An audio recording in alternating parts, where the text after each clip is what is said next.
और इस वक्त बड़ी खबर जम्मू कश्मीर के भदरवा से आ रही है। जम्मू कश्मीर के भदरवा में कर्फ्यू नाफिज किया गया है। 43 साला नदीम अहमद शाह के कत्ल के बाद कर्फ्यू नाफिज किया गया है। चंद मुसल्लह अफराद ने नदीम का कत्ल किया था। इलाके में इंटरनेट खदमात मुअत्तल कर दी गई हैं। सूरत हाल कशीदा। पुलिस ने एहतजाजियों पर आंसू गैस का इस्तेमाल किया है। इलाके में मजीद फोर्स तैनात कर दी गई है। तो इस वक्त की बड़ी खबर आपको जम्मू कश्मीर के भदरवा से दे रहे हैं, जहां पर कर्फ्यू नाफिज कर दिया गया है। ये कर्फ्यू इसलिए नाफिज किया गया है, 47 साला नदीम अहमद शाह के कत्ल के बाद कर्फ्यू नाफिज किया गया है। चंद मुसल्लह अफराद ने नदीम का कत्ल किया था और इसके बाद इलाके में तशद्दुद की खबरें हैं। हालात कशीदा हैं। इलाके में इंटरनेट खदमात मुअत्तल कर दी गई हैं। पुलिस ने हालांकि एहतजाजियों को मुंतशिर करने के लिए आंसू गैस का इस्तेमाल किया है। इलाके में मजीद फोर्स भी तैनात कर दी गई। समीर हमारे साथ जुड़ चुके हैं मजीद अपडेट के साथ। समीर, बताइएगा इस वक्त इलाके में क्या कुछ हालात बने हुए हैं। कहा जा रहा है कि मुजाहिरीन को मुंतशिर करने के लिए आंसू गैस के गोले भी दागे गए। इस वक्त क्या कुछ हालात? देखिए, अभी भी हालात सनक बहुत ही टेंस है, बहुत ही जबरदस्त कशीदा हालात हैं पूरे भदरवा एरिया में। और जगह वहाँ पे जो है बॉडी जो थी नईम की, उसको पहले हॉस्पिटल में पोस्टमार्टम के लिए वहाँ पे भी बाहर प्रोटेस्ट हुए और उसके बाद अब बॉडी को जो है घर लिया गया है, घर वहाँ पे उसको ले गया है। और फिलहाल जो है वहाँ पे जो मेन टाउन है वहाँ पे प्रोटेस्ट चल रहे हैं लोगों की तरफ से।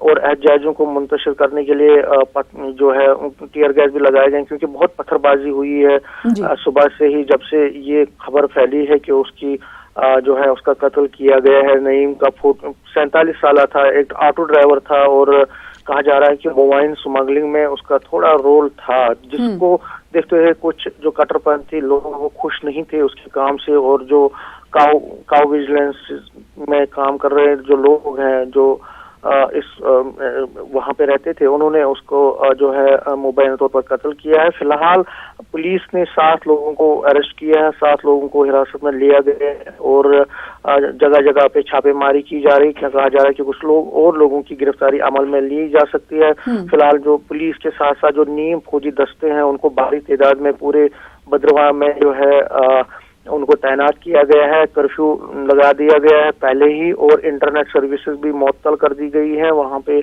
किसी भी, क्योंकि मैं आपको बता दूं पहले किश्तवाड़ में जो इंसिडेंट हुआ था, किश्तवाड़ में आरएसएस वर्कर की डेथ की हुई थी कुछ एक महीने पहले, तो उसके बाद फिलहाल पूरे चुनाव वैली में जो है हालात खराब हैं और टेंस बने हुए हैं। तो समीर, जिस तरीके से आपने कहा कि वो ऑटो ड्राइवर नदीम था जिसका कत्ल कर दिया गया, नदीम कहाँ का रहने वाला है? और हमने अक्सर ये देखा है कि जब भी जम्मू कश्मीर में इस तरह के वाकयात सामने आते हैं, प्रोटेस्ट होते हैं, कई मकामात पर प्रोटेस्ट होते हैं, क्या भदरवा के अलावा भी कहीं से तशद्दुद की खबरें हैं?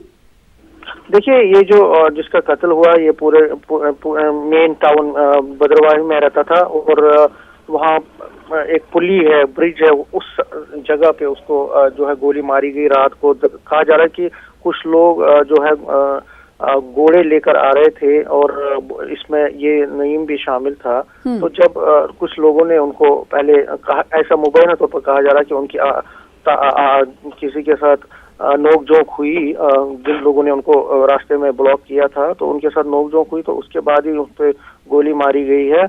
जहां तक आपने कहा कि प्रोटेस्ट कहीं और हुए हैं, फिलहाल जो है सिर्फ भदरवा टाउन में हुए हैं, लेकिन क्योंकि आपने सही कहा कि इसका फिर असर दूसरी जगहों पे भी होता है, तो उसको देखते हुए सारे एहतियाती तदाबीर उठाए गए हैं, इकदाम उठाए गए हैं, न सिर्फ भदरवा बल्कि उसके जो एडजॉइनिंग एरियाज हैं, उनके डोडा किश्तवाड़ एरियाज। तो भदरवा में हालात कशीदा देखे जा रहे हैं, जिसको लेकर सिक्योरिटी अमला पूरी तरीके से चाकू चौबंद है। बेहद शुक्रिया समीर हमारे साथ जुड़ने के लिए और इस हवाले से अपडेट फराहम करने के लिए।